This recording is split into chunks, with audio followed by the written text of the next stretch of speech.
করবে শুনি? মোবাইলটা কি তোর বাপের সম্পত্তি নাকি? হ্যাঁ? আরে মা, আমি তো রান্নার রেসিপি দেখছিলাম। ধন্য বাবা তোর রেসিপি। কালকে যে ভাত কিনে পোড়ালিস ওইটা কোন রেসিপি দিয়েছিল শুনি? মানুষ কি আর সবসময় পারফেক্ট হয়? আমি তো বাপু সেই গেলা পারফেক্টই ছিলাম। একা ঘর ঝাড় দিয়া, গুহাল ঝেটিয়া, গরু বাঁধা, গরু খুলুয়া, রান্না বান্না করা সব এই একা হাতেই করেছি। তখন তো আর ওয়াইফাই ছিল না। কি বললি? না মানে তখন কষ্টটা বেশি হতো, এটাই বললাম। তোমাদের আরো কি হলো সকাল সকাল?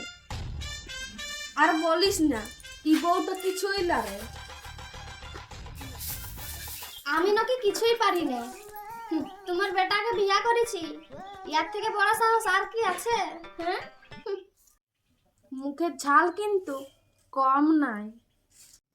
আর যাই হোক এইভাবে বলিও না, সবকিছু তো তোমার কাছ থেকেই শিখেছি মা। যা একটু চা বানায় নিয়ে আয় দেখি।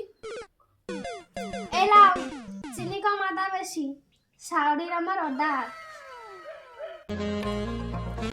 লিয়াই ঝগড়া সব ঘরেই হয়, তবুও এইটাই তো পরিবার।